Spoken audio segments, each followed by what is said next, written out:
ये भी कहा जाता है कि बीजेपी जो है वो जम्मू कश्मीर को लेकर कहा जा रहा था कि बीजेपी जो है वो इट इज राइटिंग अ री इमेजिन्ड हिस्ट्री। मतलब करंट जो है वो तो चल ही रहा है, लेकिन हिस्ट्री को भी रीराइट कर रहा है। कश्मीर को लेकर कहा जाता था, और it's said about the rest of the country also कि आप जो हैं वो you are talking about a past which you want to erase a certain past, कि मुगलों को इरेज कर देते हैं, जो नेहरू जी का कंट्रीब्यूशन है उसे इरेज किया जा रहा है। 370 के रेफरेंस में कहती है,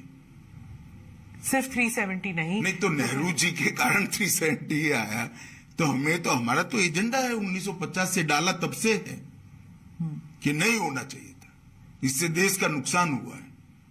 और अभी सिद्ध भी हो रहा है। जिस तरह से जम्मू कश्मीर के अंदर डेवलपमेंट हो रहा है, जम्मू कश्मीर में जिस तरह से आतंकवाद धीरे धीरे धीरे समाप्त हो रहा है, सारे आंकड़े आप देखिए, ढेर सारा परिवर्तन जम्मू कश्मीर में हो ही रहा है। और बाकी राज्यों में जो हो रहा है वहां पर भी आप जैसे कह रहे हैं कि रीनेमिंग ऑफ सिटीज, आपने लखनऊ को रीनेम करना है, हर चीज। मतलब जो मुगलों का जो कंट्रीब्यूशन है उसे हटा दीजिए, नेहरू परिवार का जो कंट्रीब्यूशन है उन्हें कंट्रीब्यूशन कोई नहीं हटाना चाहिए, ना हम भी हटाना चाहते हैं, परंतु इस देश की परंपरा को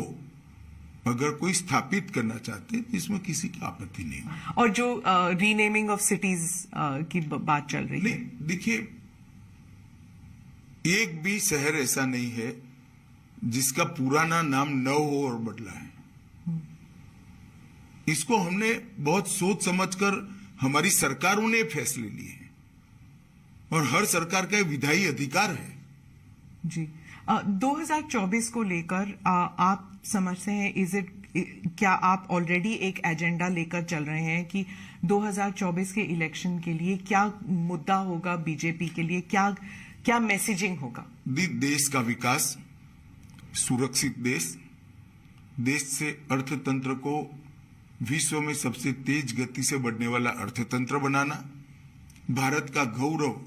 समग्र विश्व के अंदर पहुंचाने का प्रयास और सफलतापूर्वक इसकी स्वीकृति आई है, और देश के 60 करोड़ गरीब लोगों के जीवन स्तर को उठाने का 8 साल के अल्पकाल के अंदर जो प्रयास किया और हम उठाने में सफल भी हुए हैं। और ढेर सारी सिद्धियां, रेलवे में आमूलचूल परिवर्तन हो रहा है, अंतरिक्ष के क्षेत्र में नई नीति बनकर आज हम अंतरिक्ष के क्षेत्र में भी लीडर बनने के लिए तैयारी कर रहे हैं, ड्रोन की पॉलिसी बनकर ड्रोन के क्षेत्र में भी हम आगे बढ़ रहे हैं, खदानों के क्षेत्र में भी बहुत सारी पॉलिसी हमने तय की है, इंडस्ट्रियल डेवलपमेंट के लिए मेक इन इंडिया को सफल बनाने के लिए, भारत समग्र विश्व में उत्पादन का हब बने, इसके लिए ढेर सारी नीतियां बनाकर इनमें सफलतापूर्वक प्रयास किया है। भारत की डिफेंस के क्षेत्र में विदेश पर की निर्भरता को 30% या 8 साल के अंदर कम करना मैं मानता हूं बहुत बड़ी सिद्धि है। वामपंथी उग्रवाद लगभग समाप्ति के आरे पर है। जम्मू कश्मीर के अंदर आतंकवाद पर पूर्णतया हमारी एजेंसियों का कंट्रोल है, वर्चस्व है। नॉर्थ ईस्ट के अंदर पूरा एक प्रकार से जो उग्रवादी ग्रुप थे, इसके अंदर बहुत सारा समाधान कर हमने धीरे धीरे कर 8,000 से ज्यादा उग्रवादी ग्रुपों के लोगों को मेन स्ट्रीम में लाने में सफलता हुई। नॉर्थ ईस्ट पहली बार विकास का अनुभव कर